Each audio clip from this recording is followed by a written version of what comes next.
என்பது நம்முடைய மூதாதையர்கள் நமக்கு அளித்த நன்கொடை. அவற்றை நாம் முறையாக பயன்படுத்தினால் பல ஆண்டுகள் நோய் இல்லாமல் வாழலாம் என்கிறார் டாக்டர் கௌதமன் அவர்கள். இன்றைக்கு என்ன மூலிகைகளின் பயன்பாடுகளை நம்மிடையே பகிர்ந்து கொள்ள வந்திருக்கிறார் என்பதை கவனிக்கலாம். நிகழ்ச்சியில் அடுத்த பகுதியாக வரவிருப்பது பல்லாண்டு வாழ்ந்திட. அன்பான கலைஞர் தொலைக்காட்சி நேயர்களுக்கு என்னுடைய இனிமையான காலை வணக்கங்கள். இன்றைக்கி நம்ம பார்க்கக்கூடிய தாவரத்துடைய பெயர் கொள்ளுக்காய் வேலை அப்படின்னு சொல்லக்கூடிய ஒரு செடி வகை தாவரம் சொல்லலாம்.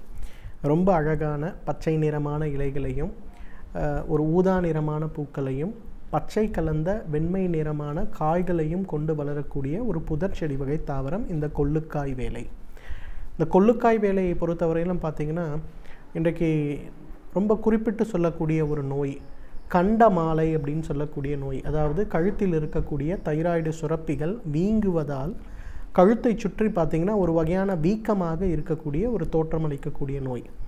சரியான மருந்துகள் கொடுக்கவில்லை என்றால் பார்த்திங்கன்னா அந்த வீக்கம் சிறிது சிறிதாக பெரியதாகி தொண்டை பேச முடியாத அளவுக்கு கூட பாதிப்பை உண்டாக்கக்கூடிய ஒரு நோய்க்கு தான் கண்டமாலை அப்படின்னு பேர்.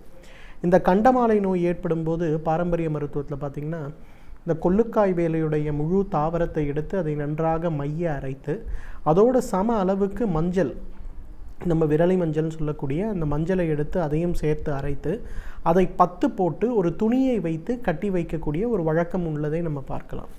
இந்த மாதிரி தொடர்ந்து கட்டி வைத்து கொண்டு வந்தாலே ஒரு 40-50 நாட்கள் அதை தொடர்ந்து செய்யும்போது அந்த ஒரு வீக்கம் சிறிது சிறிதாக குறைவதை நாம் உணர முடியும்.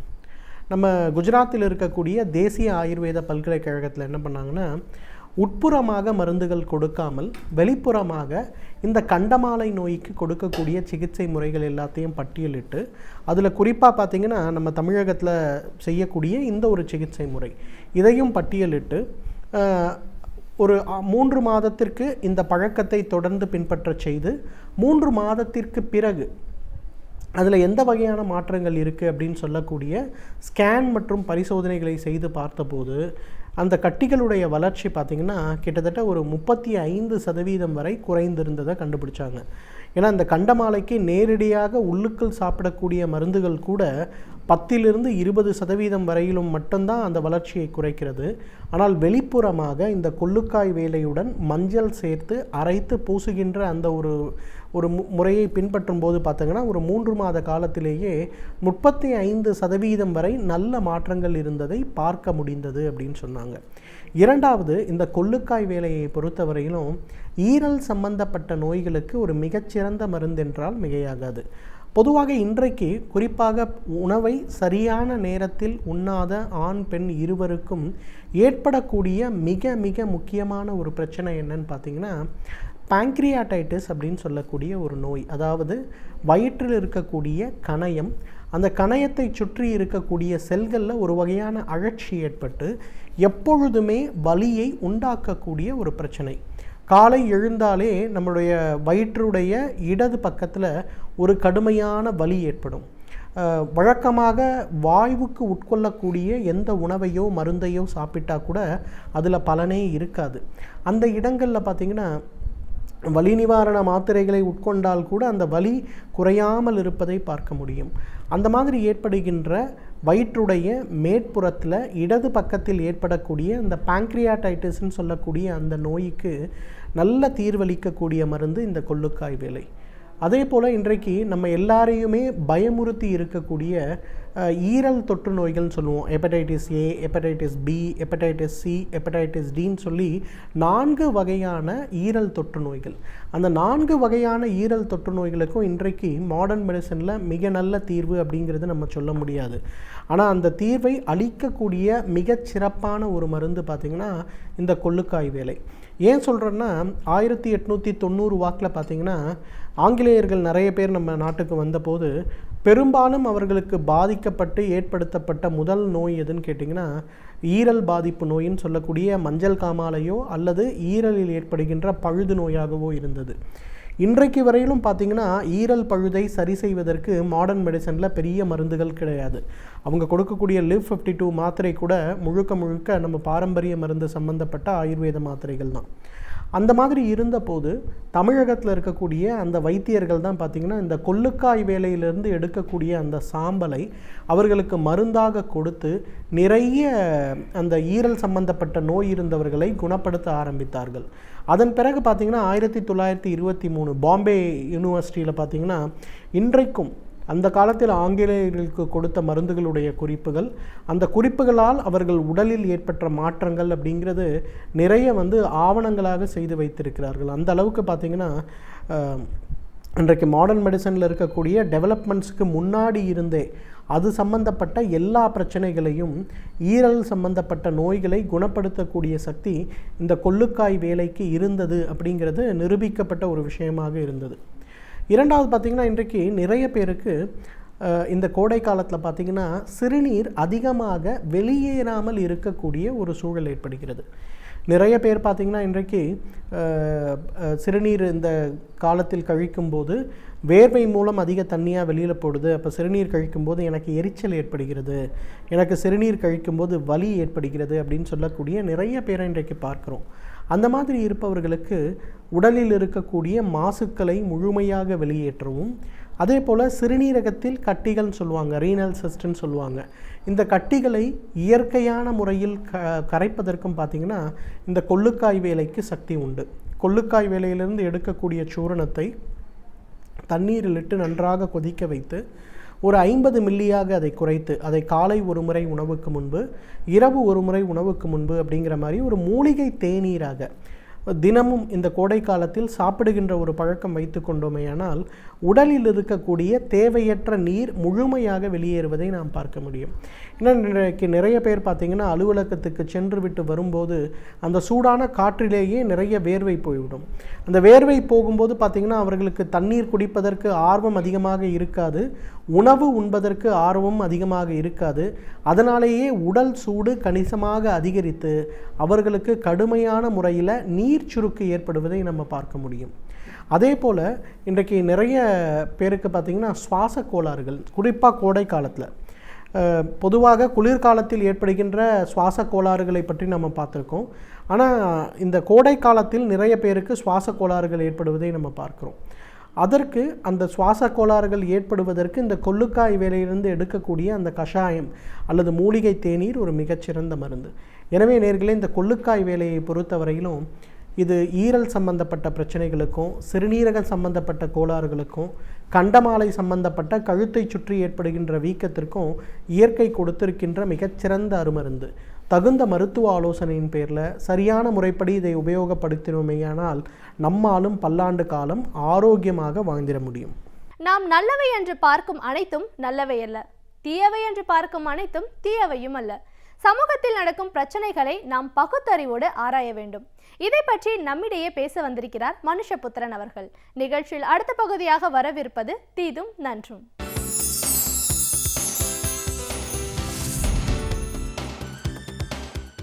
வணக்கம் நண்பர்களே, இன்னும் ஒரு இனிய காலை பொழுதில் தீதும் நன்றும் நிகழ்ச்சியில் உங்களை சந்திப்பதில் மிக்க மகிழ்ச்சி அடைகிறேன். சமீபத்தில் தேசபக்தி தொடர்பான விவாதங்கள் பெரிய அளவிற்கு இந்தியாவில் நடந்து கொண்டிருக்கின்றன. திடீரென தேசபக்திக்கு என்ன ஆபத்து வந்துவிட்டது என்று யாருக்கும் புரியவில்லை. ஆனால் தேசபக்தி வேண்டும் என்கிற கோஷங்கள் தொடர்ந்து எழுப்பப்படுகின்றன. குறிப்பாக ஆளுகிற பாஜக அரசு அல்லது அதை சார்ந்த அமைப்புகள் இதை வலியுறுத்துகின்றன.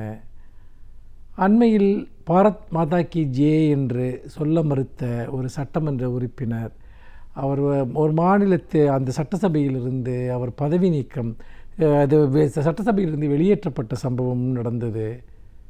இப்படியாக பல்வேறு விதமான சர்ச்சைகள் இங்கு நடந்து கொண்டிருக்கின்றன. பிரதமர் மோடி அவர்கள் சமீபத்தில் பேசுகிற போது கருத்து சுதந்திரமும் தேசபக்தியும் பிரிக்க முடியாதவை, அவை இரண்டும் ஒன்றோடொன்று இணையாக வளர வேண்டும் என்கிற ஒரு கருத்தை கூறியிருந்தார். அதேபோல் தேசத்தை சீர்குலைக்கவா கருத்து சுதந்திரம் என்கிற ஒரு கேள்வியை மத்திய அமைச்சர் அருண்ஜேட்லியும் கேட்கிறார். ஆக கருத்து சுதந்திரமும் தேசபக்தியும் ஏன் நேர் எதிராக நிறுத்தப்படுகிறது? உண்மையில் கருத்து சுதந்திரத்தை ஆதரிப்பவர்கள் தேசபக்தியற்றவர்களா அல்லது அவர்கள் தேசவிரோத கருத்துக்களை பேசுகிறார்களா என்று நாம் யோசிக்க வேண்டும். அப்படி இரண்டையும் எதிரெதிராக நிறுத்துகிற ஒரு முயற்சியில் இன்றைக்கு பாஜக ஈடுபட்டிருக்கிறது என்பதையும் நாம் இங்கே சுட்டிக்காட்ட வேண்டியிருக்கிறது. கருத்து சுதந்திரம், தேசபக்தி என்பதெல்லாம் வேறு வேறு அல்ல. ஒரு சிக்கலான பிரச்சனையை நாம் மிகவும் எளிமைப்படுத்தி பார்த்துவிடக்கூடாது என்று நான் நினைக்கிறேன். பொதுவாக ஒருவருடைய தேசபக்தியை அளக்கக்கூடிய கருவி என்று ஏதாவது இருக்கிறதா? ஒருவர் மூவர்ண கொடிக்கு வணக்கம் செலுத்துவதனாலேயே அவர் தேசபக்தராகி விடுவாரா? அல்லது ஒருவர் வணக்கம் செலுத்தாதனாலேயே அவர் தேச விரோதியாகி விடுவாரா? இந்த நாட்டில் தேசியத்தை, தேசபக்தியை குறிப்பதற்கான எத்தனையோ விதமான அடையாளங்கள் இருக்கின்றன, குறியீடுகள் இருக்கின்றன. நிச்சயமாக தேசத்தினுடைய குறியீடுகளை, தேசபக்தி சார்ந்த குறியீடுகளை நாம் அவமதிக்கக்கூடாது என்பதில் எந்த விதமான சந்தேகமும் இல்லை. அவற்றின் கௌரவங்கள் பாதுகாக்கப்பட வேண்டும் என்பதிலும் எந்த சந்தேகமும் இல்லை. ஆனால் ஒருவரை ஒரு குறிப்பிட்ட அடையாளத்தை வணங்கும்படி நிர்பந்திப்பது என்பது நம்முடைய அடிப்படையான ஜனநாயக நெறிகளுக்கு எதிரானது என்று நான் நினைக்கிறேன். ஏனென்று கேட்டால், தேசபக்தி என்பதெல்லாம் அது ஏதோ தொன்று தொட்டு வந்த ஒன்று என்பது போல நாம் நம்பிக்கொண்டிருக்கிறோம். நிச்சயமாக அப்படி இல்லை நண்பர்களே. இன்றைக்கு நாம் பார்க்கிற இந்த தேசம் என்பது 200 ஆண்டுகளுக்கு முன்பு இருந்ததா? 500 ஆண்டுகளுக்கு முன்பு இருந்ததா? அன்றைக்கு இருந்த தேசபக்தியினுடைய அளவுகோல் என்ன? உதாரணமாக சேர, சோழ, பாண்டிய மன்னர்கள் நம்முடைய நாட்டில் ஆட்சி செலுத்தி இருக்கிறார்கள். சேர மன்னர்களுடைய ஆட்சியின் கீழ் இருந்தவர்கள் எல்லாம் அவர்களுடைய தேசபக்தி என்பது தான் சேர நாட்டவர்கள் என்பதுதான். அதே போல் சோழ மன்னர்களுடைய ஆட்சிக்கு கீழ் இருந்தவர்கள் தங்களை பற்றி கொண்டிருந்த உணர்வு என்பது தாங்கள் சோழ நாட்டவர் என்பதுதான். பாண்டிய நாட்டவர்களுடைய உணர்வு என்பது தான் ஒரு பாண்டிய நாட்டவர்கள் என்பதாகத்தான் இருந்திருக்கும். பின்னால் அது ஒரு தமிழகம் என்கிற ஒரு அடையாளம் உருவாகிறது, இந்தியா என்கிற ஒரு அடையாளம் உருவாகிறது. இப்படி காலத்தினுடைய பல்வேறு விதமான அரசியல் போக்குகளுக்கேற்ப நம்முடைய தேசிய அடையாளங்களும் தேசிய குறியீடுகளும் மாறி வந்திருக்கின்றன. இந்திய மாதாவை பாரத மாதா என்று ஒரு குறியீடு இருக்கிறது. பாரத மாதாவாக இந்தியாவை சித்தரித்து எழுதிய அதே பாரதி தான் சொல்கிறான், செந்தமிழ் நாடென்னும் போதினிலே இன்ப தேன் வந்து பாயுது காதினிலே, எங்கள் தந்தையர் நாடென்ற போதினிலே ஒரு சக்தி பிறக்குது மூச்சினிலே என்று. இங்கே பாரதி தாய்நாடு என்று சொல்லவில்லை, தந்தையர் நாடு என்று குறிப்பிடுகிறான். தந்தையர் நாடு என்பதும் ஒரு அடையாளம்தான், ஒரு ஐரோப்பிய சிந்தனை மரபின் வழியாக நாம் உருவாக்கி கொண்ட ஒரு அடையாளம்தான். ஆக தாய்நாடு என்பதற்கும் ஒரு அர்த்தம் இருக்கிறது, தந்தை நாடு என்று சொல்வதற்கும் ஒரு அர்த்தம் இருக்கிறது, வேறு எந்த குறியீடுகளில் சொன்னாலும் அதற்கு ஒரு அர்த்தம் இருக்கிறது. ஆனால் இன்றைக்கு என்ன ஒரு தோற்றம் ஏற்படுத்தப்படுகிறது என்று சொன்னால், பாரத் மாதா கி ஜே என்பதை ஒரு இஸ்லாமிய கட்சியைச் சேர்ந்த ஒருவர் சொல்ல மறுக்கிறார், ஆகவே அவர்களெல்லாம் தேச விரோதத்தன்மை கொண்டவர்கள் என்பது போன்ற ஒரு போலியான தோற்றம் உருவாக்கப்படுகிறது. ஆனால் உண்மை அதுவல்ல நண்பர்களே. ஏனென்று கேட்டால், இன்றைக்கு ஏஆர் ரஹ்மானை எடுத்துக்கொள்ளுங்கள். அவர் ஒரு இஸ்லாமியர், மிக தீவிரமான இஸ்லாமிய மத நம்பிக்கைகள் கொண்டவர். ஆனால் அவர் இயற்றிய வந்தே மாதரம் பாடல் இன்றைக்கு ஒரு தேசிய கீதம் போல இந்தியாவில் மட்டுமல்ல உலகம் முழுக்க ஒலித்து கொண்டிருக்கிறது. அதே போல் தேசபக்தியை குறிக்கக்கூடிய பல பாடல்களை ஜாவித் அக்தர் போன்ற கலைஞர்கள் எல்லாம் பாடியிருக்கிறார்கள். அப்படி இருக்கிற போது தேசபக்தியை குறிக்கக்கூடிய அந்த அளவுகோல் தான் என்ன? நீங்கள் குறிப்பிடுகிற ஒரு அடையாளம், நீங்கள் குறிப்பிடுகிற ஒரு வடிவம் தான் தேசபக்தியா? ஏன் பாஜக இப்படிப்பட்ட ஒரு அரசியலை செய்ய விரும்புகிறது? தேசிய அடையாளங்கள் என்பது தற்காலிகமாக பிற்காலத்தில் உருவாக்கப்பட்டவை. தேசிய அடையாளமாக இருக்கக்கூடிய புனித சின்னங்கள் என்பது பிற்காலத்தில் உருவாக்கப்பட்டவை. ஆதிகாலம் தொட்டு அப்படி நமக்கு எந்த ஒரு தேசிய அடையாளமும் கிடையாது. தேசிய அடையாளங்கள் தொடர்பாக நாம் உரையாடல்களை நிகழ்த்துவது மிகவும் முக்கியம். அப்படிப்பட்ட உரையாடல்கள் இங்கு நடந்திருக்கின்றன. தேசிய கீதம் என்பது நமக்கு பொருத்தமான ஒரு அர்த்தமுடைய ஒன்றாக இருக்கிறதா, அல்லது தேசிய கொடி என்பதை பற்றியெல்லாம் கூட விவாதங்கள் நடந்திருக்கின்றன. நடக்கத்தான் வேண்டும். அதுதான் ஒரு ஜனநாயக அமைப்பினுடைய ஒரு பன்முகத்தன்மை கொண்ட நாட்டினுடைய ஒரு இயல்பு. ஆனால் மாறாக நாம் என்ன செய்கிறோம் என்றால், இந்த உரையாடல்களை நாம் மூடிவிட விரும்புகிறோம். இந்த உரையாடல்களுக்கு பதிலாக சில ஒற்றை அடையாளங்களை இங்கு திணிக்க விரும்புகிறோம். இது உண்மையில் ஒரு பாசிச சிந்தனை, இது ஒரு எதேச்சதிகார சிந்தனை. உண்மையில் இந்த நாட்டில் தேசியம் என்பது, தேச உணர்வு என்பது என்ன? நண்பர்களே, இந்த நாட்டில் மக்கள் அனைவரும் சமமாக வாழ வேண்டும், அனைத்து மக்களும் பாதுகாப்பாக வாழ வேண்டும் என்கிற ஒரு நிலையை உறுதிப்படுத்துவதற்கு பெயர்தான் தேசபக்தி. அத்தகைய ஒரு தேசபக்தியை பற்றி நாம் கவலைப்படுகிறோமா? அடிப்படை உரிமைகள் பாதுகாக்கப்படுவது, அடிப்படை தேவைகள் பூர்த்தி செய்யப்படுவது, மனிதர்கள் சாதியின் பெயராலோ, இனத்தின் பெயராலோ, வர்க்கத்தின் பெயராலோ பாகுபாடு காட்டப்படக்கூடாது, பாரபட்சம் காட்டக்கூடாது, பாலின ரீதியான பாரபட்சங்கள் இருக்கக்கூடாது, பாலின சமத்துவம் இருக்க வேண்டும், சாதிய சமத்துவம் இருக்க வேண்டும், மத ரீதியான சமத்துவங்கள் இருக்க வேண்டும் என்று சொல்வதற்கு பெயர் தேசபக்தி. எனது நாடு ஒன்று, எனது மக்கள் ஒன்று, எல்லோருக்கும் இடையில் ஒரு சமமான வாய்ப்புகள் இருக்கின்றன, சமமான பண்பாட்டு உரிமைகள் இருக்கின்றன என்று சொல்வதற்கு பெயர் தேசபக்தி. பிறப்பாலோ, வர்க்கத்தாலோ, சாதியாலோ யாரும் இங்கு இழிவு கொண்ட மனிதர் என்பது இல்லையே என்று சொல்வதற்கு பெயர் தேசபக்தி. திரும்பவும் நான் பாரதியை சொல்கிறேன். ஏழை என்றும் அடிமை என்றும் எவனும் இல்லை சாதியில், இழிவு கொண்ட மனிதர் என்பது இந்தியாவில் இல்லையே என்று பாடினானே. அப்படிப்பட்ட ஒரு இந்தியாவை நாம் உருவாக்கி இருக்கிறோமா? ஏழைகளும் அடிமைகளும் இழிவற்ற மனிதர்களும் கொண்ட ஒரு இந்தியாவை நாம் உருவாக்கி இருக்கிறோமா? அதுதானே நமக்கு கற்றுக் கொடுக்கப்பட்ட ஒரு தேசபக்தி. அதற்காகத்தானே நம்முடைய முன்னோடிகள் உயிரை கொடுத்தார்கள். ஆனால் இவ்வளவு மதம் ஆச்சரியங்களும் சாதி வெறுப்புகளும் நிலவுகிற ஒரு நாட்டில் வெறுமனே ஒரு கொடியையோ ஒரு சின்னத்தையோ பாரத மாதா என்கிற ஒரு பெயரை சொல்வதால் மட்டும் தேசியம் வளர்ந்து விடுமா? தேசபக்தி வளர்ந்து விடுமா? இனங்களுக்கிடையே சம உரிமை, மதங்களுக்கிடையே சம உரிமை, சாதிகளுக்கிடையே சம உரிமை, பொருளாதார ரீதியான சம உரிமைகள், பொருளாதார உரிமைகள், பண்பாட்டு உரிமைகள் இவையெல்லாம் பாதுகாக்கப்படுகிற போது மட்டும்தான் தேசம் என்பதற்கும் தேசிய பக்தி என்பதற்கும் ஒரு அர்த்தம் இருக்க முடியும். வெற்று சின்னங்களின் வழியே வெற்று கோஷங்களை எழுப்புவது என்பது மக்களை ஏமாற்றுகிற வேலை என்று சொல்லி மீண்டும் இன்னும் ஒரு புதிய சிந்தனையோடு உங்களை சந்திக்கிறேன். நன்றி, வணக்கம். இன்றைக்கு நாம் சந்திக்கவிருக்கும் சிறப்பு விருந்தினர் எந்த துறையிலிருந்து என்ன பயனுள்ள தகவல்களை நம்மிடையே பகிர்ந்து கொள்ள வந்திருக்கிறார் என்பதை கவனிக்கலாம். நிகழ்ச்சியில் அடுத்த பகுதியாக வரவிருப்பது சிறப்பு விருந்தினர்.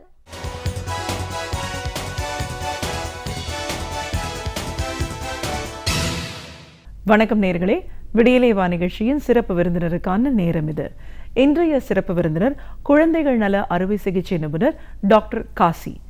ஒரு குழந்தை நல அறுவை சிகிச்சை நிபுணர் அப்படிங்கிற முறையில் பொதுவாக பிரச்சனைகள், சின்ன குழந்தைங்களுக்கான அறுவை சிகிச்சை ஏன் ஏற்படுது, இதெல்லாம் பேசணும் அப்படின்னாலும் மருத்துவர்கள்லாம் ஒன்றா இணைஞ்சு ஒரு மருத்துவ அரங்கம்னு உருவாக்கி இன்னைக்கு பொதுவாகவே இன்னைக்கு சுகாதாரம் எப்படி இருக்குது, ஒரு அரசு மருத்துவமனை எப்படி செயல்படுது, எந்த மாதிரியான ஒரு நிலைப்பாடில் இன்னைக்கு மக்கள் இருக்காங்க, இந்த 5 ஆண்டு கால அதிமுக ஆட்சியில் பொது மருத்துவமனைகள் இன்னைக்கு எந்த நிலையில் இருக்குது, ஒரு மாற்றம் தேவைப்படணும்னா மருத்துவர்களாக இணைஞ்சு என்ன செஞ்சுட்டு இருக்காங்க, என்ன தேவைப்படுது, இப்படி பல விஷயங்களை நாம் இன்னைக்கு அவர்கிட்ட கேட்டு தெரிஞ்சுக்கலாம்.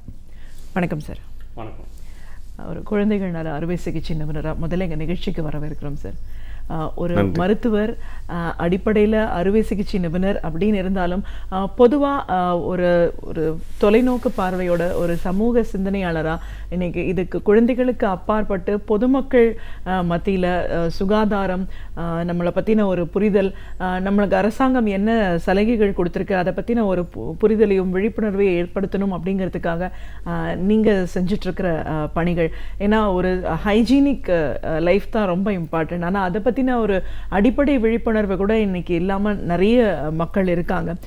அந்த மாதிரியான ஒரு நிலைப்பாடை பற்றி பேசும்போது அரசாங்கம் ஒரு நம்மளுக்கு ஒரு மருத்துவ தேவைக்கோ சுகாதாரத்திற்கோ எந்த அளவுக்கு உத்தரவாதம் கொடுக்கணும், அரசு மருத்துவமனைகளில் எப்படி ஒரு செயல்பாடு இருக்கணும், அது சாமானிய மக்களை போய் சேரணும் அப்படின்னும் போது என்ன மாதிரியான ஒரு சலுகைகள் கிடைக்கணும், ஆனால் அதெல்லாம் தாண்டி இப்போ இருக்கிற அரசாங்கம் எப்படி செயல்பட்டு இருக்கு, பொது மருத்துவமனையினர் கூட தனிப்பட்ட சலுகைகள் இருக்கிறவங்களுக்கு மட்டும்தான் வாய்ப்புகள்னு கிடைக்கப்படுது. இதை தாண்டி இன்னும் காப்பீடு அப்படின்ற ஒரு திட்டம் எந்த அளவுக்கு முழுமையாக ஒரு செயல்பாட்டில் வந்திருக்கு, இதை எல்லாத்தையும் மக்கள் மத்தியில் கொண்டு போய் சேர்க்கணும் அப்படின்னும் போது நீங்கள் செஞ்சுட்டு இருக்கிற பணிகள் என்னவா இருக்குது, இப்படி நிறைய விஷயங்களை எங்கள் நேர்களோட இன்னைக்கு நீங்கள் முழுமையாக பகிர்ந்துக்கணும் சார்.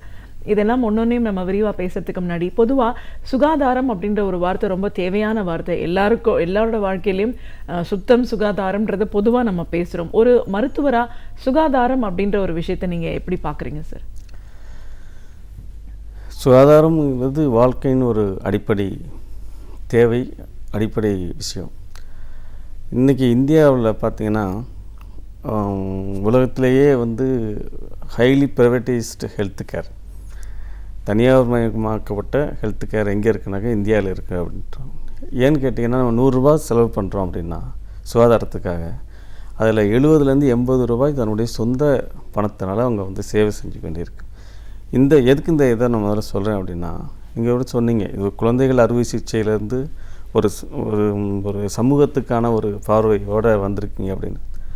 உண்மை சொல்லுங்கன்னா, நீ குழந்தைகளும் தாய்மார்களையும் சேர்த்திங்கன்னா, பெண்கள் குழந்தைகளை மட்டும் சேர்த்திங்கன்னா அவங்க வந்து மக்கள் தொகையில் 45% இதிலே அடங்கிடும். பெண்களையும் குழந்தைகளையும் விட்டு எந்த ஒரு சமூகமே வந்து எக்ஸிஸ்ட் ஆகவே முடியாது. ஸோ இவங்களுக்கு சேவை ஆரம்பிக்கிற மூலமாக இன்றைக்கி பார்த்தீங்கன்னா இவ்வளவு வளர்ச்சி அடைஞ்ச நாளில் கூட உலகத்திலேயே வந்து பிரசவ காலத்தில் இறக்கக்கூடிய பெண்ணில் 5ல் 1 பெண் வந்து இந்திய பெண் அப்படிங்கிறது ஒரு ஷாக்கிங் இதாக வருது. இந்த மாதிரி மருத்துவத்துக்காக செலவு செய்ய முடியாமல் ஏறத்தாழ 6 கோடி பேர் வந்து வருஷத்துக்கு வறுமை நிலைக்கு கீழே போயிட்டுருக்காங்க, வறுமை கோடு கீழே தள்ளப்படுறாங்கங்கிற ஒரு அதிர்ச்சிகரமான ஒரு தகவலும் நான் இங்கே சொல்ல விரும்புகிறேன். ஸோ இந்த மாதிரி நேரத்தில் மக்களுக்கு, சாதாரண மக்களுக்கு, அடித்தட்டு மக்களுக்கு இன்றைக்கி இந்த சுகாதாரத்தை வழங்கக்கூடிய அல்லது பாதுகாப்பாக இருக்க வேண்டியது அரசு சார்ந்த சுகாதாரம் கொடுக்கக்கூடிய மருத்துவமனைகள், அரசு மருத்துவமனைகள். இந்த அரசு மருத்துவமனைகள் தான் வந்து அடிப்படையாக இருக்க முடியும், இருக்கிறது, இன்றைக்கும் இருந்து கொண்டு இருக்கிறதுங்கிறதும் உண்மை. நீங்கள் தமிழ்நாடு போன்ற வளர்ச்சியடைந்த மாநிலத்திலேயே வந்து நம்ம பல்வேறு குறைகளை பார்க்குறோங்கிறது தான் நமக்கு வந்து கஷ்டமாக இருக்குது. கடந்த ஆட்சியில் பார்த்திங்கன்னா இந்த நம்ம வந்து தொடர்ச்சியாக நம்ம சுகாதாரத்தில் வந்து முதலாவது அல்லது 2வது இடத்துல இருக்கிறோம். கேரளாவுக்கு அடுத்தபடியாக நம்ம அகில இந்திய அளவில் இருக்கிறோங்கிறது ஒரு பெருமைப்படக்கூடிய விஷயந்தான். தொடர்ந்துனா அது பல்வேறு கேட்டாலும் 30-40 வருடமாக அது மெயின்டைன் ஆகிட்டுருக்கு. அப்படி இருந்தும் கூட இந்த இம்யூனைசேஷனில் மட்டும் பார்த்திங்கன்னா தடுப்பூசி கவரேஜ், குழந்தைகளுக்கும் தாய்மார்களுக்குமான தடுப்பூசி கவரேஜில் 2005க்கும் 2015க்கும் 2005க்கும் 2015க்கும் நீங்கள் கம்பேர் பண்ணி பார்த்தீங்கன்னா, ஒப்பிட்டு பார்க்குற போது இப்போ நேஷனல் ஃபேமிலி ஹெல்த் சர்வேயில் சொல்லக்கூடிய விஷயம் என்னென்னா 80.7% 69.4% குறைஞ்சிருக்குங்கிறது ஒரு ஷாக்கிங் அண்ட் வருத்தப்படக்கூடிய ஒரு விஷயம், அதிர்ச்சிகரமான விஷயமாக இருக்குது. அப்போது அதுக்கான காரணங்களை ஆராயிற போது முதலாவது இது வந்து அண்டர் வெயிட்டாக இருக்கிறதுனால, எடை குறைவாக பறக்கிறதுனால 2.5 கிலோ இருக்கணும். 2.5 கிலோவுக்கு கீழே இருந்தால் அது வந்து எடை குறைவாக பிறந்த குழந்தைய எடுத்துக்கும். அதுக்கு எடை குறைவாக இருந்ததுனாலே அவங்களுக்கு வந்து நோய் எதிர்ப்பு சக்தியும், ஏதாவது ஒரு நோய் வந்தால் கூட தாங்கி கொள்ளக்கூடிய, அதை எதிர்த்து ஃபைட் பண்ணக்கூடிய அந்த இதே இருக்காது, அந்த எதிர்ப்பு சக்தியே இருக்காது. ரொம்ப எளிதாக அவங்க வந்து நோயில் வந்து இறந்து போகக்கூடிய வாய்ப்பு இருக்குது, மூச்சு திணறல் போல ஏற்பட்டு.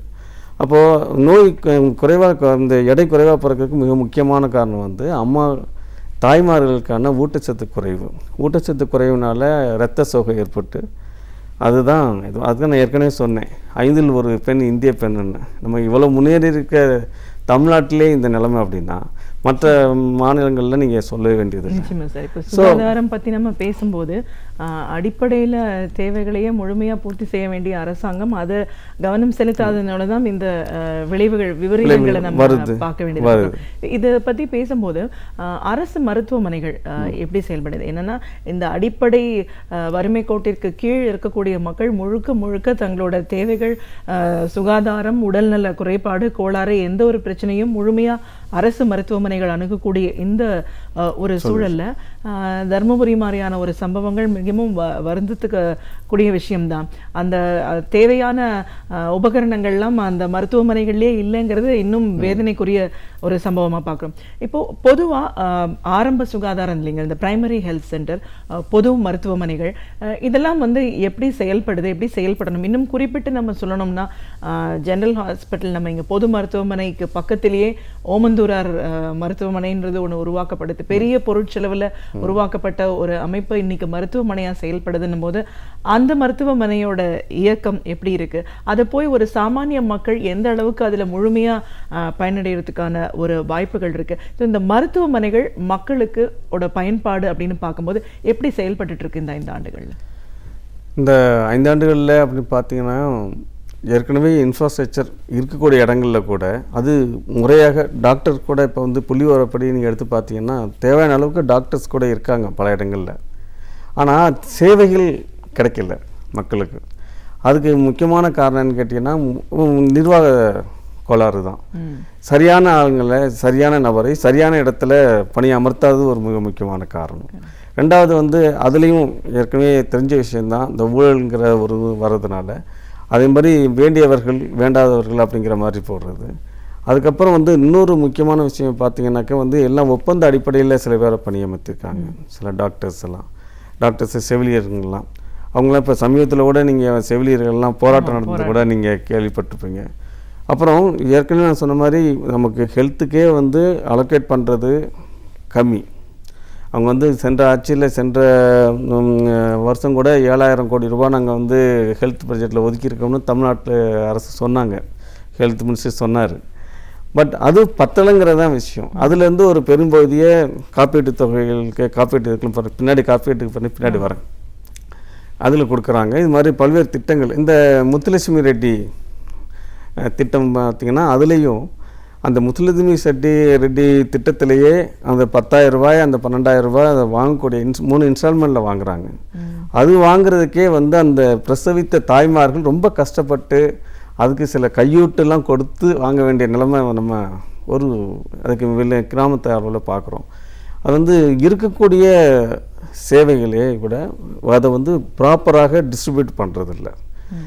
அந்த மாதிரி ப்ராப்பராக டிஸ்ட்ரிபியூட் பண்ணுறதில்லன்னு ஏன் சொல்கிறேன் அப்படின்னா, இப்போ நீங்கள் அதுக்கு வந்து நீங்கள் சொன்ன மாதிரி ஓமந்தூரார் ஒரு நல்ல எடுத்துக்காட்டு. ஓமந்தூரார் அந்த இதே எதற்காக கட்டப்படுறது எல்லாருக்குமே தெரியும். அதை மாற்றணுங்கிற ஒரே நோக்கத்தால் அது மருத்துவமனையாக அது மாற்றப்பட்டது. அது மருத்துவமனையாக மாற்றப்பட்டதுக்கே 450 கோடி வரைக்கும் செலவு செய்யப்பட்டதாக அரசு தரப்பில் சொல்லப்பட்டது. இன்றைக்கு நிலைமையில் 200 கோடி ரூபாய் இருந்தால் ஒரு புதிய மருத்துவக் கல்லூரி மருத்துவமனையை உருவாக்கிட முடியும். நல்லா எல்லா வகையிலையும் சிறப்பான ஒரு மருத்துவக் கல்லூரியை புதிதாக உருவாக்க முடியும். இப்போ நம்ம பெரிஃபெரியில் பல்வேறு மாவட்டங்களில் உருவாக்கப்பட்டிருக்கிறதெல்லாம் செலவுன்னு பார்த்தீங்கன்னாக்கா 100 முதல் 200 கோடி ரூபாய் தான். அப்போது 2 மருத்துவக் கல்லூரிகள் உருவாக்கக்கூடிய தொகையை கொண்டு இங்கே போட்டு அதை மாற்றினது மட்டும் இல்லாமல் அது உயர் சிகிச்சைக்கான ஒரு நிலையமாக மாற்றி இப்போ நீங்கள் ஒரு சாதாரண சிகிச்சைக்கோ சாதாரண அடிப்பட்டதுக்கோ அங்கே போக முடியாது. அங்கே போகிற போதே உங்களுக்கு ஒரு ஸ்பெஷலிஸ்ட் ட்ரீட்மெண்ட்டுக்கு மட்டும்தான் இங்கே நீங்கள் போக முடியும். ஒரு உயர் சிகிச்சைக்கு மட்டும்தான் போக முடியும்னா ஒரு பதட்டத்தில் ஒரு எமர்ஜென்சிக்கு வரக்கூடிய ஒரு பேஷண்ட்டுக்கு சாதாரண மக்களுக்கு இந்த ஹாஸ்பிட்டலில் என்ன ஃபெசிலிட்டி இருக்குது, இந்த ஹாஸ்பிட்டலில் என்ன ஃபெசிலிட்டி இருக்குதுன்னு அவங்கெல்லாம் டேட்டா பேஸ் வச்சு அனலைஸ் பண்ணிட்டுலாம் வரமாட்டாங்க. அப்படி வரும்போது ஒரு நேச்சுரல் எக்ஸ்க்ளூஷன் ஒன்று வருது. தேவையே இல்லாமல் பக்கத்திலே இவ்வளவு வசதிகள் கொண்ட ஒரு அரசு பொது மருத்துவமனைகளை வச்சுக்கிட்டு அதுலேருந்து ஒரு 1 கிலோமீட்டர் 2 கிலோமீட்டரில் ஒரு இதை நம்ம பார்த்தோம். இன்னொன்று என்ன பண்ண அந்த சமயத்தில் இன்னொரு விஷயத்தை நான் சுட்டி காட்ட விரும்புகிறேன்னா, இப்போ சென்னை மாதிரி இடத்துக்கு ஒரே ஒரு குழந்தைகள் மருத்துவமனை தான் பெரிய மருத்துவமனை இருக்குது. குழந்தைகள் மருத்துவம் அதில் தான் நான் சமீப காலம் வரை அங்கே பணி செஞ்சேன். அந்த வகையில் சொல்ல விரும்புகிறது என்னென்னு கேட்டிங்கன்னா, சென்னை மாதிரி ஒரு பெரிய நகரத்துக்கு 4 அல்லது 5 குழந்தைகள் மருத்துவமனை தேவை. இந்த விஷயத்தில் சொல்ல முடியுதுன்னா, கோட்டூர்புரத்தில் நம்ம அண்ணா நூற்றாண்டு பல்கலை இந்த நூலகத்தை சிதைக்க பார்த்தாங்க. அதை டேக் ஓவர் பண்ணணும், அதை ஹாஸ்பிட்டலில் மாற்றணும்னு சொல்கிறதெல்லாம் நீங்கள் தெரிஞ்சிருக்கும். அதை எடுத்து தான் மாற்றணும்னு இல்லை, கோட்டூர்புரம் மாதிரி இடத்துல அல்லது இந்த பக்கம் தென் சென்னையில் ஒரு நல்ல மருத்துவக் கல்லூரி மருத்துவமனை உருவாக்கி இருக்க முடியும். அதெல்லாம் டிஸ்டர்ப் பண்ணணும்னு அதெல்லாம் நம்ம தொடர வேண்டிய அவசியம் இல்லை. அவ்வளோ இட வாய்ப்பு இருக்குது. அதை ஒரு மருத்துவக் கல்லூரியாக கொண்டு வந்திருக்கலாம். அல்லது என்ன சொன்னாங்கன்னா, பெண்கள் மற்றும் குழந்தைகள் மருத்துவமனை கொண்டு வரதா அதை கொண்டு வந்திருக்கலாம். இதை இந்த அண்ணா நூலகத்தை அதை பற்றி பேசியே இருக்க வேண்டாம். அவங்களுக்கு நோக்கம் அதுவாக இருந்தால் அங்கே கொண்டு வந்திருக்கலாம். அது மிக சிறப்பான இடம். அது சென்னைக்கே தெற்கு பகுதியிலேருந்து வரக்கூடிய மக்களுக்கு எல்லாருக்கும் அது ஒரு வரப்பிரசாதமாக இருந்திருக்கும். இன்றைக்கி அரசு இதில் பார்த்திங்கன்னா, அரசு கட்டமைப்பில் முதல் படியாக இருக்கிறது பிரைமரி ஹெல்த் சென்டர்ஸ், அரசு ஆரம்ப சுகாதார நிலையங்கள். அங்கே பார்க்கக்கூடிய அங்கே ஃபோக்கஸ் அப்படிங்கிறது என்னென்னு பார்த்தீங்கன்னா ப்ரிவென்டிவ் ஆஸ்பெக்ட், தடுப்பு நடவடிக்கைகள் தான் இங்கே பிரதானமாக நம்ம இது பண்ணணும். தடுப்பு நடவடிக்கைகள்னு பண்ணும்போது அதில் தான் ஏற்கனவே சொன்ன மாதிரி தாய்மார்களுக்கான சிகிச்சைன்னு வரும்போது முதல்ல இம்யூனைசேஷன், அவங்க தடுப்பூசி போடுவது, சத்தான இரும்பு சத்து மாத்திரைகள் கொடுப்பது, சத்தான உணவுக்கு அவங்களுக்கு ஏற்பாடு செய்வது, அதுக்கு தான் அந்த உதவித்தொகை. அதை சரியான காலத்தில் கொடுத்தா தான் அவங்க அதை பயன்படுத்த முடியும். எல்லாம் டெலிவரிலாம் முடிஞ்சு இதுக்காக 6 மாதம் கழித்து யாரை அதையும் சொல்லப்போனால் இன்னொரு வடிமையில் சொல்லப்போனால் அந்த பணமே அந்த தாய்மார்களுக்கு போய் சேர்றதில்லை. அந்த உறவினரோ அல்லது அவரோட கணவரோ அதை வாங்கி டாஸ்மாக் கூட போயிடலாம். அந்த மாதிரி தான் ஒரு நிலைமை நம்ம பார்க்குறோம். அந்த இது மாதிரி ஒரு இதில் ப்ரிவென்டிவ் இதில் அங்கேயும் நம்ம வந்து டெலிவரி வந்து நம்ம பண்ணுறோம். அரசு ஆரம்ப சுகாதார நிலையத்தில் டெலிவரி நடக்கிற போது சிக்கலான பிரசவம் அப்படிங்கிற போது என்ன பண்ணுறாங்க, அம்மாவும் தாயும் ஒன்றாகவோ அல்லது குழந்தை பிறந்தவுடனே குழந்தைய தனியாகவோ ஒரு ஷிஃப்ட் பண்ண வேண்டியிருக்கு. எங்கே ஷிஃப்ட் பண்ண வேண்டியிருக்கு? அந்த அரசு தாலுகா மருத்துவமனை இல்லைன்னா மருத்துவக் கல்லூரி மருத்துவமனை, மாவட்ட தலைமை மருத்துவமனைக்கு அனுப்ப வேண்டியிருக்கு. அப்போது இந்த டிரான்சிட் பீரியட் பூரா அவங்கள ஒரு இடத்துலேருந்து ஒருத்தருக்கு ட்ரான்ஸ்ஃபர் பண்ணுறதுக்கான எல்லா வாய்ப்புகளும் வசதிகளும் இருக்கணும். அது வந்து இல்லை. அந்த செயின் ஆஃப் இது பார்த்திங்கன்னா வந்து ரொம்ப டிலே ஆகிடுது. டிலே ஆகிறது தான் வந்து தருமபுரியில் இறந்ததுக்குமே அந்த குழந்தைகள் இறந்ததுக்குமே இதுவும் ஒரு முக்கியமான காரணம். இந்த ரெஃபரல் செயின் அப்படின்னு சொல்லுவோம், அது வந்து ப்ராப்பராக வந்து அதை மெயின்டைன் பண்ணுறது இல்லை, பண்ணப்படலை. இந்த லேப்சஸ் தான் வந்து அது வந்தது. அதுக்கடுத்து ஜிஹெச்னு பார்த்திங்கனாக்கா வந்து ஜிஹெச்சில் பல்வேறு நோய்களுக்கான அடிப்படை இரண்டாம் கட்டத்தில் தேவைப்படக்கூடிய இது எல்லாமே ஜிஹெச்சில் கொடுக்கணும். பல்வேறு ஜிஹெச்சில் வந்து இப்போ அங்கே வந்து ஆள் இல்லாததுலேருந்து அடிப்படை வசதிகள், சில நேரத்தில் ஒரு எக்ஸ்ரே எடுக்கிறதுக்காக கூட பெரிய ஹாஸ்பிட்டலுக்கு தான் வந்தாகணும் அப்படின்னு. இதுக்கான பொருள் செலவும் நேரமின்மையும் காரணமாக பல்வேறு இன்றைக்கும் கூட 80% உள்நோயாளிகளும் 60% வெளிநோயாளிகளும் கவர்மெண்ட் ஹாஸ்பிட்டல் தான் நம்பியிருக்காங்க. அதுவும் எப்பப்பெல்லாம் வந்து உங்களுக்கு கஷ்டங்கள் கூடுதோ, கஷ்டங்கள்னா அது இயற்கையான அந்த ஃப்ளட் வந்தது அது மாதிரி ஒரு இந்த மாதிரி ஒரு காலங்களில் மட்டும் இல்லை, அவங்களுக்கு எப்போல்லாம் வந்து கையில் பணம் இல்லையோ அப்போல்லாம் வந்து அவங்க கவர்மெண்ட் ஹாஸ்பிட்டலுக்கு தான் நம்பி வர்றாங்க. அப்போது அவங்களுக்கு முழுமையான இலவச சிகிச்சை அளிக்க வேண்டிய கட்டாயம், அந்த கடமையும் அங்கே அரசு மருத்துவமனைகளுக்கு இருக்குது. பல்வேறு இடங்களில் வந்து மருந்து இல்லைங்கிற இதுலேருந்து ஆரம்பித்து உபகரணங்கள் இல்லைங்கிறதில் வச்சு இன்றைக்கும் கூட கன்னியாகுமரியிலேருந்து ஒரு சாதாரண ஒரு கருவி இல்லை அல்லது இந்த மாதிரி மருந்தெல்லாம் இங்கே கிடையாதுங்கிறதுனால அங்கேருந்து இங்கே குழந்தைகள் அறுவை சிகிச்சைக்கெல்லாம் இங்கே சென்னை வர வேண்டிய அவசியம்லாம் இருக்குது. அப்போது இந்த இவ்வளவு டிரான்சிட் இதில் வந்து இடையில வந்து அவங்க பல்வேறு தனியார் மற்றும் அரசு மருத்துவமனைகளை தாண்டி தான் வர்றாங்க.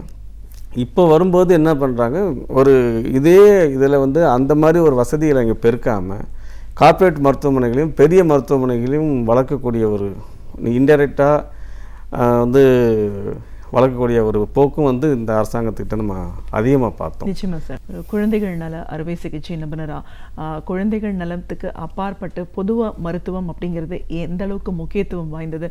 இன்றைக்கி பொது சுகாதாரம் அப்படின்னு வரும்போது பெண்கள், தாய்மார்கள், குழந்தைகள், சிசுக்கள் அப்படின்னு வரும்போது எதனால் சிசு கொலைகள் அதிகமாக ஏற்படுது, அவங்களுக்கான தேவைன்னு வரும்போது தடுப்பூசி எவ்வளோ முக்கியத்துவம் வாய்ந்தது, ஊட்டச்சத்து மிகுந்த உணவு எவ்வளோ முக்கியத்துவம் வாய்ந்தது, இதையெல்லாம் முழுமையாக ஏற்படுத்தி கொடுக்க வேண்டிய கடமை அரசுக்கு இருந்தாலும் அதை சரிவர செய்யாததுனால தான் இந்த எண்ணிக்கை இன்னைக்கு அதிகரிச்சுட்டு போகுது. காப்பீடு அப்படிங்கிறது என்ன, அதை பற்றின ஒரு புரிதல் மக்கள் மத்தியில் எப்படி இருக்குது, முன்னாடி இருந்த திமுக அரசு எப்படி செயல்பட்டுச்சு, இன்னைக்கு எவ்வளோ தூரம் அது சீர்கெட்டு போயிருக்குன்னு பல விஷயங்களை பேசிகிட்டு இருக்கோம். ஒரு சின்ன இடைவேளைக்கு அப்புறமா தொடர்ந்து பேசலாம். இந்த மனப்போக்கெல்லாம் அப்படி மாறணும் போது பொது மருத்துவமனைகளோட எண்ணிக்கை அதிகரிக்கப்படணும். அந்தந்த மாவட்டங்களுக்கு உட்பட்ட அந்த எல்லையிலேயே அது அமையணும். அந்த பிரைமரி ஹெல்த் சென்டருக்கான வாய்ப்புகளையும் அதிகமாக கொடுக்கணும். அதை ஒரு அரசாங்கம் கண்டிப்பாக செய்யணும். அது செயல்படாத கோளாறு தான் இன்னைக்கு இந்த விபரீதங்கள் எல்லாம் பார்த்துட்டு இருக்கோம். இதை தாண்டி ஆரம்பத்தில் பேசும்போது காப்பீடு பற்றி சொன்னீங்க. காப்பீடு பற்றின ஒரு புரிதலே ஒரு காலகட்டத்தில் இல்லாமல் இருந்தது. போன திமுக ஆட்சியில் தான் வந்து தலைவர் கலைஞர் காப்பீட்டு திட்டம்னு கொண்டு வந்து சாமானிய மக்களும் முழுமையாக பயன்பெறணும் அப்படின்னு அந்த 1 லட்சம் ரூபாய் காப்பீடுன்னு வந்தது. அதுக்கப்புறம் அது பெயர் மாற்றம் செய்யப்பட்டது. ஆனால் இன்னைக்கு வந்து அதோட பலன் முழுமையாக போய் சென்று அடையலைன்ற ஒரு நிலைப்பாடு இருக்கிறத பார்க்குறோம். ஒரு மருத்துவராக இது எவ்வளோ தூரம் உண்மை? இது முதன்மையாக இங்கே மருத்துவர் அரங்கத்துக்கு ஒரு கருத்து இருக்குது. காப்பீடு திட்டங்கள், அது இன்சூரன்ஸை வச்சு மட்டுமே வந்து முழுமையாக ஒரு சுகாதாரத்தை நம்ம கொடுத்துட முடியாது. ஆனால் ஒரு தற்காலிக நிவாரணம்ங்கிற அடிப்படையில் அதை வந்து நம்ம ஏற்றுக்கிறோம். அது வந்து முந்தைய ஆட்சியில், இப்போ திமுக ஆட்சியில் கொண்டு வரப்பட்ட போது ஒரு நிறுவனத்துக்கு கையில் கொடுத்துருந்தாங்க. அதில் கொடுத்து சில குறிப்பிட்ட நோய்கள் தான் அதில் வந்து இன்க்ளூட் ஆகிருந்தது. ஆனால் நிறைய ஹாஸ்பிட்டல்ஸ், தனியார் மருத்துவமனைகள் இருந்தது. அப்போ அரசு மருத்துவமனைகள் வந்து அவ்வளோ தூரம் அந்த காப்பீடு திட்டத்தில் இன்வால்வ் ஆகலை. தனியார் மருத்துவமனைகள் நிறையா மருத்துவமனைகளை வந்து அதில் ஸ்ட்ரெயிட் ஃபார்வர்டாக இன்க்ளூட் பண்ணாங்க. அதனால் வந்து உங்களுக்கு எல்லாருக்கும் இந்த ரீச்சுங்கிறது இருந்தது. நிறைய பேரோட குறிப்பிட்ட நோய்கள் தான் பயன்பட்டது தவிர, அந்த ஒரு குறைபாடை தவிர அது வந்து மிக நல்லா நடந்தது. ஆனால் எளிதாக ஒரு மருத்துவமனை, ஒரு சிறிய மற்றும் நடுத்தர மருத்துவமனைகள் வந்து அந்த காப்பீடு திட்டத்தில் தன்னை இணைச்சிக்க முடிஞ்சது. ஆனால் அடுத்த வரும்போது என்னாச்சு அப்படின்னா, இந்த பேர் மாற்றம்லாம் செஞ்சப்பட்டது அப்புறம் இந்த ஆட்சியில் என்ன நடந்தது அப்படின்னா, அது வந்து பல நோய்களை புதுசாக சேர்த்தாங்க, அது உண்மை. ஆனால் சில நோய்களுக்கு மட்டும்தான் சில ஹாஸ்பிட்டல், சில மருத்துவமனைகளில் சில நோய்களுக்கு மட்டும்தான் எலிஜிபிலிட்டி அப்படிங்கிறத அவங்க ஒரு பக்கம் பல நோய்களை இன்க்ளூட் பண்ணினாங்க. ஆனால் பல மருத்துவமனைகளை சேர்க்காம ஒவ்வொரு மருத்துவமனைக்கும் குறிப்பிட்ட சில நோய்களுக்கு மட்டுமே சில உங்களுக்கு கொடுக்குறோம் அப்படின்னு சொன்னதுனால அந்த இப்போ வந்து என்ன ஆயிடுச்சுன்னா, அதுலேயுமே பல்வேறு ஊழல்கள் நடந்ததுங்கிறதும் நடந்து கொண்டு இருக்கிறங்கிறதும் ஒரு பக்கம் உண்மை. இன்னொரு பக்கம் என்னாச்சுன்னா, அந்த நம்பிக்கையோடு அந்த கார்டை எடுத்துகிட்டு போவாங்க, காப்பீடு திட்டத்தை கார்டை எடுத்துகிட்டு போவாங்க தனியார் மருத்துவமனைகளில். அந்த மருத்துவமனைக்கு அந்த சிகிச்சைக்கு எலிஜிபிலிட்டி இல்லைன்னு சொல்லிடுவாங்க. அப்போ வந்து ஒரு மிகப்பெரிய ஏமாற்றத்துக்கு அவங்க ஆளாகிறாங்க. இது வந்து ஒரு என்ன சொல்கிறது, ஒரு எக்ஸ்க்ளூஷன் அவங்களுக்கு வந்து கிடைக்கல. ஸோ அவங்க வந்து கவர்மெண்ட்டை நோக்கி வராங்க. கவர்மெண்ட்லேயுமே வந்து இப்போ இதில் என்ன கேட்டிங்கன்னா, 750 கோடி ரூபாயை வருஷத்துக்கு அவங்க காப்பீடு திட்டத்துக்காக கொடுத்துட்டு, அந்த 750 கோடி ரூபாயில் நான் ஏற்கனவே சொன்ன கால்குலேஷன் படி 3 மருத்துவக் கல்லூரிகளையும் நம்ம வந்து உருவாக்க முடியும். அந்தளவுக்கு மருத்துவ சேவைகளை தரம் மேற்படுத்த முடியும் ஏற்கனவே இருக்கக்கூடிய அரசு மருத்துவமனைகளில். அது ஒரு பக்கம் இருந்தாலும் இந்த 750 கோடி ரூபாயை வந்து நம்ம கொடுத்துட்டு எந்த ஒரு இன்சூரன்ஸ் கம்பெனியுமே, காப்பீடு திட்ட கம்பெனியுமே வந்து லாபத்துக்காக தான் வேலை செய்வாங்க. 1/3 பங்கு லாபம் இல்லைனாக்கா எந்த ஒரு இன்சூரன்ஸ் கம்பெனியும் அதை எடுக்க மாட்டாங்க. அந்த லாபத்தை வந்து ஒரு தனியாருக்கோ அல்லது ஒரு அரசு நிறுவனத்துக்கோ அது கொடுக்கறதுக்கு பதிலாக அரசே எடுத்து நடத்துகிற போது தான் அது முழுமையாக இருக்கும். இன்றைக்கு என்ன நடக்குது அப்படின்னா, அந்த அட்டை கார்டு கொண்டு வந்தீங்க, காப்பீடு திட்ட அட்டை இருந்ததுன்னா உங்களுக்கு வந்து ஒரு முதல் மரியாதை கிடைக்கும், ப்ரையாரிட்டி ட்ரீட்மெண்ட். அப்படிங்கிற போது இந்த கார்டு இல்லாமல் வரக்கூடிய ஒரு குடிமகன் இரண்டாம் தர குடிமகனாக தான் இங்கே பார்க்கப்படுறாங்க. அது வந்து கவர்மெண்ட் ஹாஸ்பிட்டல்லே ஒரு இந்த எக்ஸ்க்ளூஷன். நம்மளால் தனியார் மருத்துவமனைகள் சொன்னேன், இப்போ கவர்மெண்ட் ஹாஸ்பிட்டலே ஒரு எக்ஸ்க்ளூஷன் வந்துருச்சு. வந்ததுக்கப்புறம் இப்போ என்னென்னா இது சரி, இதை வச்சு இந்த காப்பீடு திட்டத்தை வச்சு பெரிய கார்ப்பரேட் மருத்துவமனைகளை வாங்க முடியுதுன்னா அங்கே வந்து ரேட்டே வேறு ரேட்டு மாதிரி ஆகிடுது. தனியாக கார்ப்பரேட் ஹாஸ்பிட்டலுக்கு இது வந்து எலிஜிபிலிட்டியே கிடைக்காம போயிடுது. ஸோ இந்த மக்கள் வந்து திருப்பியும் இங்கே வர வேண்டிய அவசியம் இருக்குன்னா அரசு மருத்துவமனைகளுக்கு தான் வந்து நிற்கிறாங்க. அங்கேயும் இந்த காப்பீடு திட்டத்தினால் வந்து பெரிய அளவில் வந்தும் அவங்களுக்கு சிகிச்சை கிடைப்பதில் வந்து ஒரு பெரிய முன்னேற்றம் இல்லை. அது வந்து அங்கே அடிப்படை வரக்கூடிய எல்லா மக்களுக்கும் அவங்க காப்பீடு திட்ட அட்டை இருந்தாலும் சரி இல்லைனாலும் சரி தரமான சிகிச்சை எல்லா மக்களுக்கும் கிடைக்க வேண்டியதை உறுதி செய்ய வேண்டியது வந்து அவசியம். அதை வந்து இந்த இதில் உறுதி செய்யப்படலைங்கிறது தான் எங்களோட அப்சர்வேஷன். நிச்சயமாக சார். இன்னொன்று முக்கியமான ஒரு கேள்வி என்னென்னா, விபத்துக்களோட எண்ணிக்கை பார்த்தீங்கன்னா தமிழகம் வந்து அதிகரிச்சிட்ருக்கு அப்படிங்கிறத பார்க்குறோம். இந்த விபத்து காலகட்டத்தில் அதற்கான முதலுதவி, அந்த அவசர சிகிச்சை, ஆம்புலன்ஸோட சர்வீஸ், இதையெல்லாம் தாண்டி இப்போ அரசு வந்து நம்மளுக்கு ஒருத்தருக்கு அந்த உடல் உறுப்பு தானம் இந்த மாதிரியான விஷயங்களில் செயல்பாடு அப்படின்னாலும் அந்த உயிரை காப்பாற்றணும் அப்படின்ற ஒரு விஷயத்தில் சரியான கவனம் இல்லாததுனால தான் இந்த விபத்துக்களோட எண்ணிக்கை அதிகரிக்குதா, இல்லை உண்மையிலேயே அங்கே என்னதான் நடக்குது, ஏன் விபத்துக்கள் அதிகமாக நடக்குது, அதுக்கு காரணம் என்ன, அரசாங்கம் எப்படி செயல்படுது? இதில் வந்து நீங்கள் மிக சரியாக சொன்னீங்க. இந்தியாவிலேயே வந்து இந்த மாற்று உறுப்பு அறுவை சிகிச்சை, ஒரு உறுப்பை வந்து ஒரு இறந்த நிலையில் இருக்கக்கூடிய மூளை சாவு ஏற்பட்ட ஒருத்தர் வந்து இருக்கக்கூடிய இதில் வந்து தமிழகம் வந்து இன்றைக்கி லீடர், நம்பர் 1ல் இருக்குதுன்னு சொல்கிறது நமக்கு ஒரு பெருமையாக சொல்லப்படுது. பெருமையாக கூட நினச்சிக்கலாம். ஆனால் அதோட இன்னொரு விஷயமும் நமக்கு வருத்தத்துக்குரிய விஷயம்னு கேட்டிங்கன்னா, தமிழ்நாடு தான் வந்து அகில இந்திய அளவில் ரோட் டிராஃபிக் ஆக்சிடென்ட், சாலை விபத்துகளிலே முன்னிலையில் இருக்குது அப்படிங்கிறது ஒரு வருத்தத்துக்குரிய விஷயம். அப்போ சாலை விபத்தில் வந்து இன்றைக்கி இடத்துல 80,000 சாலை விபத்துகள் அகில இந்திய அளவில் நடக்குதுனாக்கா 16,000 பேர் வந்து சாலை விபத்தில் மட்டுமே வந்து இதில் இறந்து போயிடுறாங்க. இதில் இறந்து போயிடுறாங்கங்கிற போது வந்து அது ஒரு அந்த இதை தடுப்பதற்கோ அதில் வந்து சாலை விபத்தை தடுப்பதற்கு வந்து காவல்துறையில் தொடங்கி அந்த ரோடு கண்டிஷனில் ஆரம்பித்து அந்த ரோடை பராமரிப்பில் கொண்டு வந்து அதுக்கப்புறம் மக்களோட அந்த டிராஃபிக் ரூல்ஸை வந்து ஃபாலோ பண்ண வைக்கிறது, இது எல்லாமே அடங்குது. சரி, விபத்து நடந்தாச்சு. நடந்த உடனே அவங்களுக்கு வந்து அந்த அரசனோட கவனம் அல்லது அரசு சுகாதாரத்துறையோட கவனம் வந்து அதோட அந்த உயிரை காப்பாற்றுவதில் தான் இருக்கணும். ஆனால் அப்படி இருக்கானா நிதர்சனத்தில் பார்த்தீங்கன்னா அது இல்லை. ஏன் உதாரணத்துக்கு சொன்னீங்கன்னா, இப்போ வந்து திருச்சியிலையும் சென்னையிலேயும் தான் வந்து ஒரு உயர் சிகிச்சைக்கான நியூரோ சர்ஜரி இம்மீடியட்டாக 1 மணி நேரத்துக்குள்ளே நீங்கள் வந்து அந்த உயர் சிகிச்சையை நீங்கள் அளிக்க முடிஞ்சதுன்னா, நியூரோ சர்ஜரி நரம்பு சிகிச்சை இது அறுவை சிகிச்சை பண்ண முடிஞ்சதுன்னா 90% மேலே காப்பாற்ற முடியும். 1 மணி நேரத்துக்கு கோல்டன் ஹவர்னு சொல்லுவோம். அந்த தங்க நேரத்துக்குள்ளே நீங்கள் வந்து கொண்டு வரணும். அப்படி கொண்டு வரணும்னா அதுக்கான வாய்ப்பு இருக்கா? நீங்கள் என்ன தான் நீங்கள் 108 ஆம்புலன்ஸ் வந்து எவ்வளவு தான் ஸ்பீடாக வந்தால் கூட இங்கே இந்த மாதிரி வந்து ஒரு சாலையோரங்களை விபத்துகளை தடுப்பதில்லையும் தடுத்தவங்களை ட்ரீட்மெண்ட் கொடுக்கணும் அப்படின்னா அதுக்கான உயர் சிகிச்சை நிறுவனங்களை வந்து நம்ம பொதுத்துறையில் அந்த சாலை அந்த ஜிஎஸ்டி ரோட்னா அதில் ஒரு 4 இடத்துல அது இருக்கணும். மருத்துவமனை இருந்ததுன்னா அது இம்மிடியட்டாக அவங்களுக்கு சிகிச்சை கொடுக்க முடியும். அந்த சிகிச்சையும் பலனளிக்காமல் மூளைசாவு ஏற்படுங்கிற போது அவங்களோட ஆர்கனை எடுத்து நம்ம இது பண்ணுறது வந்து எந்த விதமான இதுவும் இல்லை. ஆனால் நம்ம வந்து அதில் உயிரோடு இருக்கிறவங்க மட்டும்தான் இங்கே வந்து இங்கே ஆர்கன் இதுக்கே வர முடியும்.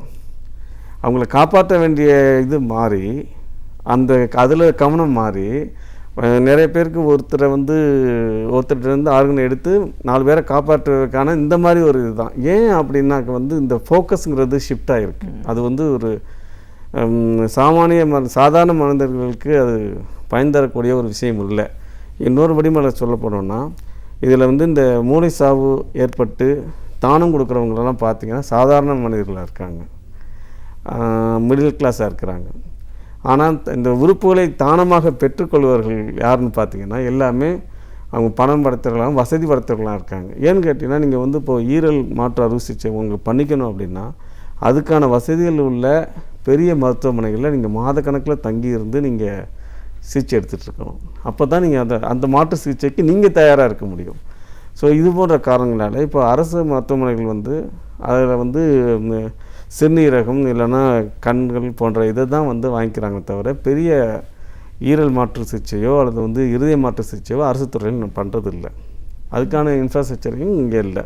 குழந்தைகள் நல அறுவை சிகிச்சை நிபுணராக குழந்தைகள் நலம் அப்படின்னு பேசுறதுக்கு அப்பாற்பட்ட ஒரு பொதுநல சிந்தனையோட ஒரு சமுதாயத்தை பற்றின ஒரு அக்கறையோட இன்னைக்கு நீங்கள் வந்து சுகாதாரம் சார்ந்தும் மக்களோட தேவைகள் என்னவா இருக்குது, அந்த தேவைகளை பூர்த்தி செய்யணும் போது ஒரு அரசோட கடமை என்னவா இருக்குது. ஆனால் இன்னைக்கு இருக்கிற அதிமுக அரசு எந்த அளவுக்கு செயலிழந்து போயிருக்காங்க, காப்பீடு பற்றின ஒரு புரிதலும் மக்கள் மத்தியில் ஏற்படுத்தி கொடுக்கல.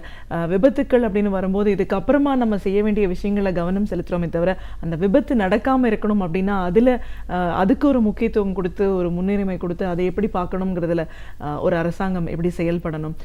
மருத்துவரை பற்றின ஒரு தடுப்பூசிகள் போடுறதுலேருந்து ஆரம்பித்து ஊட்டச்சத்து மிகுந்த உணவை வந்து ஒரு தாய்மார்கள் கொடுக்கணும். தாய்மார் குழந்தை இது இல்லாத ஒரு சமுதாயம் இருக்கிறதுக்கான வாய்ப்பு இல்லை. ஸோ அதை மேம்பாடு அடைய செய்ய ஒரு அரசாங்கம் எவ்வளோ தூரம் முக்கியத்துவம் கொடுக்கணும்னு உங்களோட கருத்துக்கள் அனைத்தையும் எங்களோட நீங்கள் முழுமையாக பகிர்ந்ததுக்கு நன்றி. நன்றி.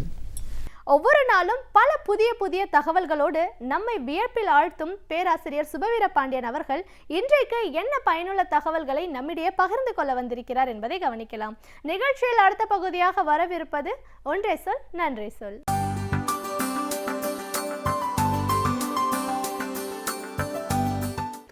அனைவருக்கும் வணக்கம். ஓர் ஆட்சி நல்ல ஆட்சியா, மக்களுக்கு நன்மை செய்கிற ஆட்சியா இல்லையா என்பதை 2 வகைகளில் நாம் கணிக்கலாம். ஒன்று, அந்த ஆட்சி மக்கள் நலத்திட்டங்களை வகுத்து தருகிறதா.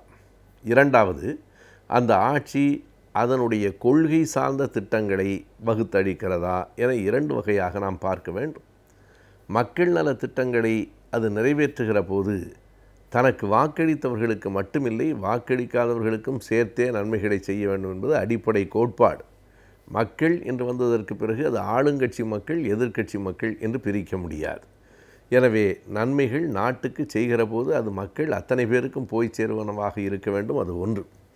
ஆனால் கொள்கை உரம் சார்ந்த திட்டங்களை நிறைவேற்றுகிற போது அது ஒட்டுமொத்தமாக அத்தனை பேருக்கும் ஏற்றதாக இருக்காது. எல்லோருக்கும் நல்லவராக ஒருவன் இருக்க முடியாது. எல்லோரும் ஏற்றுக்கொள்ளுகிற கொள்கைகள் என்று உலகில் எதுவும் கிடையாது. எனவே ஒரு கட்சி சில கொள்கைகளை சொல்லித்தான் ஆட்சிக்கு வருகிறது. அந்த கொள்கைகளுக்கு உண்மையாக நடந்து கொள்வதும் அந்த ஆட்சியினுடைய கடமை. 2006 2011 வரையில் தமிழ்நாட்டில் தலைவர் கலைஞர் அவர்கள் தலைமையிலான திமுக கழக ஆட்சி நடைபெற்றது. அப்போது அந்த ஆட்சியில் கொள்கை நலம் சார்ந்த திட்டங்கள் மிக குறிப்பாக எவை நிறைவேற்றப்பட்டன என்று நாம் பார்க்க வேண்டும். மக்கள் நல திட்டங்கள் ஏராளம். மக்கள் நல திட்டங்கள் அத்தனை பேருக்கு நன்மை செய்தன. ஆனால் கொள்கை உரம் சார்ந்த திட்டங்கள் 89 பெண்களுக்கு சொத்துரிமை என்பது கொள்கை நலம் சார்ந்த திட்டம். அது ஆண்களுக்கு நன்மை பயக்காது, ஒரு குறிப்பிட்ட பகுதியினருக்குத்தான். ஆனாலும் அவர்கள் நன்மை செய்யப்பட வேண்டியவர்கள் என்கிற காரணத்தினாலே அப்படி செய்யப்படுகிறது. அதுபோலத்தான் 2006க்கும் 2011க்கும் இடையில் எல்லா மக்களுக்கும் உரியதாக என்று சொல்ல முடியாது. சிலர் எதிர்த்தாலும் அந்த எதிர்ப்புகளையும் தாண்டி செய்ய வேண்டிய செயல்களும் என்றைக்கும் உண்டு. அப்படி பார்க்கிற போது குறிப்பாக 2-3 செய்திகளை சொல்லலாம். ஒன்று, மதுரைக்கு அருகிலும் உசிலம்பட்டிக்கு அருகிலும் சில கிராமங்களில் தேர்தலே நடத்த முடியாத நிலை தமிழ்நாட்டிலே இருந்தது. காரணம், அந்த கிராமங்கள் பஞ்சாயத்துகளுக்கான தலைவர்கள் தலித் மக்கள், தாழ்த்தப்பட்ட மக்களிடமிருந்து தேர்ந்தெடுக்கப்பட வேண்டும் என்கிற போது அங்கே இருக்கிற பிற சாதியினர் தங்களுக்கு தாழ்த்தப்பட்ட ஒருவன் தலைவனாக இருப்பதா என்கிற போக்கில் அந்த தேர்தலையே எதிர்த்தார்கள். எல்லோருக்கும் அந்த பெயர்கள் இப்போதும் நினைவிருக்கும். பாப்பாப்பட்டி, கீரிப்பட்டி, கொட்டாங்கச்சி ஏந்தல், இப்படி ஒரு 3-4 ஊர்களில், நாட்டார்மங்கலம் என்கிற 4 ஊர்களில் தேர்தலை நடத்தவே முடியவில்லை. 2002 ஒரு முறை, 2005 ஒரு முறை, அப்படி ஒரு முயற்சிகள் செய்யப்பட்டு அந்த முயற்சிகள் கடைசி வரைக்கும் வெற்றி பெறவே இல்லை. யாருமே வேட்புமனு தாக்கல் செய்வதில்லை. காரணம், வேட்புமனு தாக்கல் செய்தாலே அவர்கள் உயிருக்கு ஆபத்து இருக்கிறது என்கிற நிலை. பிறகு அப்படியே வேட்புமனு தாக்கல் செய்தாலும் 2002 வெறும் 4 பேர் 10 பேர் வாக்களிக்கிறார்கள். பிறகு 47 பேர் வாக்களிக்கிறார்கள். அதுவும் அந்த வாக்குகளை பெற்றவர்கள் வெற்றி பெற்றார்கள் என்று அறிவித்தவுடன் அவர்கள் தங்கள் பதவியை விட்டு விலகுகிறார்கள். இப்படிப்பட்ட ஒரு அசாதாரணமான சூழ்நிலை என்று சொல்லுவார்களே, அதுதான். அப்படிப்பட்ட ஒரு நிலை இந்த 4 கிராமங்களிலும் நடைபெற்றது, அன்றைக்கு இருந்தது. என்றைக்கும் தேர்தலை நடத்த முடியாதோ என்கிற அளவுக்கு இந்தியாவில் ஒரு மிகப்பெரிய ஜனநாயக பணி நிறைவேறி கொண்டிருக்கிறது என்று நாமெல்லாம் பெருமைப்படுகிற நேரத்தில் தேர்தலே நடத்த முடியாது என்கிற அந்த நிலையை மாற்றி 2006 ஆட்சிக்கு வந்ததற்கு பிறகுதான் அன்றைக்கு உள்ளாட்சித்துறை அமைச்சராக இருந்த மு.க. ஸ்டாலின் அவர்கள் அந்த தேர்தல்களை மிக உறுதியாக நடத்தினார். 4 ஊர்களிலும் அந்த பஞ்சாயத்து தேர்தல்கள் நடந்து முடிந்தன. பிறகு அடுத்தடுத்து இன்றைக்கும் நடந்து கொண்டிருக்கின்றன என்பது ஒரு குறிப்பிடத்தக்க கொள்கை சார்ந்த திட்டம் நிறைவேற்றப்பட்டது என்று நாம் கூறலாம். பாப்பாப்பட்டியில், கீரிப்பட்டியில், நாட்டார்மங்கலத்தில், கொட்டாங்கச்சி ஏந்தலில் தேர்தலை நடத்திவிட்டது என்பது மற்ற ஊர்களிலெல்லாம் நடத்தப்பட்ட தேர்தலைப் போல ஒரு சாதாரணமான தேர்தல் இல்லை. எனவே ஒரு சமத்துவத்துக்கான, சமூக நீதிக்கான போராட்டங்களில் ஒன்றாகவே அந்த ஊர்களில் தேர்தலை நடத்துவதும் இருந்தது. இது ஒரு புறம் என்றால், இந்த சமத்துவத்தை நோக்கிய செயல்பாடுகள் அனைத்துமே கொள்கை சார்ந்தவை தான். எல்லா கட்சிகளும் சமத்துவத்தை ஏற்றுக்கொள்கிற கட்சிகள் என்று சொல்ல முடியாது. ஏற்றத்தாழ்வுகள் இருந்தே தீர வேண்டும். வருணாசிரம அமைப்பு என்பது சமூகத்தின் கட்டமைப்புக்கு தேவை என்று சொல்லுகிற கட்சிகள், அமைப்புகள் அன்றைக்கும் இருந்தன, இன்றைக்கும் இருக்கின்றன. இல்லை, சமத்துவமாகத்தான் இருக்க வேண்டும், எல்லா சாதியும் ஒரே தட்டில் தான் வைத்து பார்க்கப்பட வேண்டும் என்று சொல்லுகிற அந்த அடிப்படையில் தான் பெரியார் சமத்துவபுரங்களும் அந்த 2006-11 இடையிலே ஏற்படுத்தப்பட்டன. அதற்கு முன்பாகவே 145 பெரியார் சமத்துவபுரங்கள் தமிழ்நாட்டிலே இருந்தன. ஆனால் இடையிலே வருகிற ஆட்சியிலே அதற்கான இடையூறுகள் ஏற்படுகின்றன. மறுபடியும் அந்த 145 சமத்துவபுரங்களிலும் பெரியார் சிலையை வைத்ததோடு மட்டுமல்லாமல் மேலும் 95 பெரியார் சமத்துவபுரங்கள் அந்த காலகட்டத்தில் தான் உருவாக்கப்படுகின்றன. 95 என்கிற எண்ணுக்கு ஒரு வரலாற்று முதன்மை உண்டு என்பதை நாம் அறிவோம். சமத்துவத்துக்காக, சமூக நீதிக்காக இறுதி வரையில் போராடிய தந்தை பெரியார் அவர்கள் 95 ஆண்டுகள் வாழ்ந்தார் என்பதனாலே அந்த 95 என்பதற்கு ஒரு பெருமை உண்டு. எனவே 95 சமத்துவபுரங்கள், 95 சமத்துவபுரங்களிலும் அந்த முகப்பில் தந்தை பெரியார் அவர்களினுடைய சிலை என்கிற நிலை ஏற்பட்டதும் மிகப்பெரிய கொள்கை உரம் வாய்ந்த திட்டங்களில் ஒன்று என்று நாம் சொல்ல வேண்டும். அதேபோல இப்படி சமூக நீதிக்காக மட்டுமில்லாமல் மொழிக்காக, மொழியின் வளர்ச்சிக்காக, மேம்பாட்டுக்காக ஏதேனும் திட்டம் நிறைவேற்றப்பட்டிருக்கிறதா? ஏனென்றால் மொழி வளர்ச்சிக்காக செய்யப்படுகிற திட்டம் அத்தனை மக்களுக்கும் உதவுகிற மக்கள் நலத்திட்டம் என்று சொல்ல முடியாது. ஆனால் அப்படியும் சில திட்டங்கள் நிறைவேற்றப்பட்டிருக்கின்றனவா என்பதை நாம் பார்க்க வேண்டும். இந்த ஆட்சியிலெல்லாம் மொழிக்கோ, சமூக நீதிக்கோ, சமத்துவத்திற்கோ எதுவுமே செய்யப்படவில்லை என்று பலரும் இன்றைக்கு சொல்லிக் கொண்டிருக்கிறார்கள். அந்த திட்டங்களால் பயன்பெற்றவர்கள் சிலரே அப்படி சொல்லிக் கொண்டிருக்கிறார்கள் என்பது ஒரு வேதனையான செய்தி. எனவே தமிழ் மொழியினுடைய மேம்பாட்டுக்கு, தமிழ் மொழியை செம்மொழியாக அறிவிப்பதில் ஒரு பெரும் பங்கு தலைவர் கலைஞர் அவர்களுக்கு இருந்தது. அதற்கு பிறகு திமுக கழகத்தின் ஆட்சி ஏற்பட்ட நிலையில் செம்மொழி தமிழ் ஆய்வு நிறுவனம் அந்த காலகட்டத்தில் தான் நிறுவப்பட்டது.